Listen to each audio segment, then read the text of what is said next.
Hey guys, make sure you stay until the end. We want to share one advice with you, because if you make that mistake you may end up spending thousands of dollars on parts and diagnostics that you may actually not even need.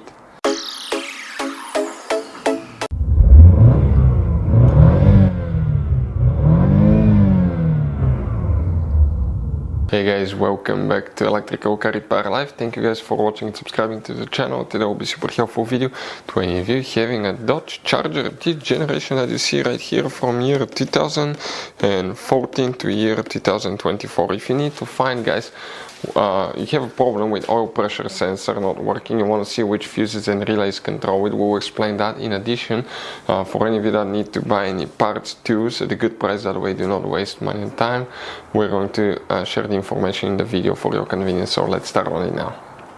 So before we start, guys, let us tell you a little bit about us. Every single car we get here at the garage, we try to make at least 200 to 300 free repair videos. We take them completely apart, we show you how to do almost anything. How to fix engines, transmissions, electrical components, codes, fuses, relays, all that stuff. Why we guys do it? Because our mission in the shop is to save you as much money as we can. All we need in return, please subscribe to the channel, like the video, that way we can keep making these absolutely free videos for you. And if you want, guys, please check out our YouTube channels. We have more than 15,000 free repair videos that can save you thousands of dollars in future repairs. So guys, the oil pressure sensor switch, fuses, relays, by the way, for any of you that want to see how to test oil pressure sensor switch, we'll have videos on our YouTube channels that will teach you how to do that.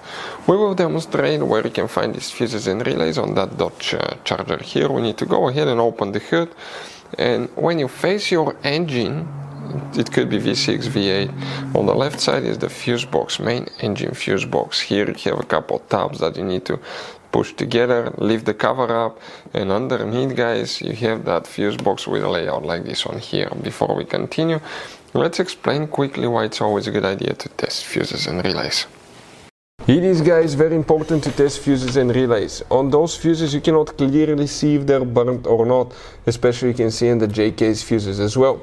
And if you guys assume, okay, let's say you remove a fuse, you look at it and you assume, guys, that it's actually a good fuse, but it's actually a bad fuse, sometimes you cannot clearly see that.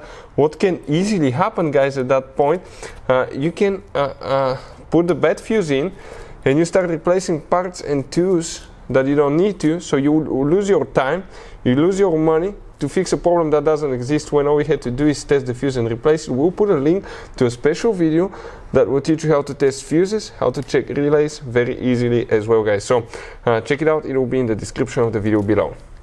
So for the oil pressure sensor switch, which fuses and relays we need to check, there is actually very limited information about that. That's why we need to check all our engine management fuses and relays, and one of them, most likely the functions, will be for the oil pressure switch as well. So in the third row here, if you come, you need to check that's fuse 28, 29, 30, 31. Then you need to go to 32, 33, so 34, 31, 34, 35, these three fuses need to be checked. Then you need to check fuse 37. After that, go to relay 63, which is known as ASD relay. Next, open the trunk. When you open the trunk, lift the carpet liner up. Underneath you have the spare tire, that's a car battery here.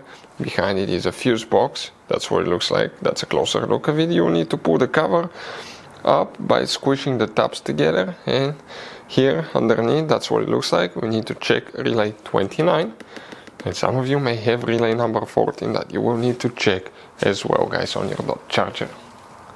So this, guys, Dodge Charger has all kinds of different fuses and relays, different sizes, and those, guys, okay, could be really hard to find, especially if you're in the middle of nowhere. One time we needed a replacement, we couldn't get one, we were stuck because we had to wait a few days to get a shipment. So we recommend to buy some spare fuses, relays. Put, guys, some spare ones in the glove box for a peace of mind. We'll put a link in the description of the video below where you can get them at a good price, quick shipping, that way you do not waste money and time, guys. Thank you for watching, hopefully the video was helpful, and see you guys next time.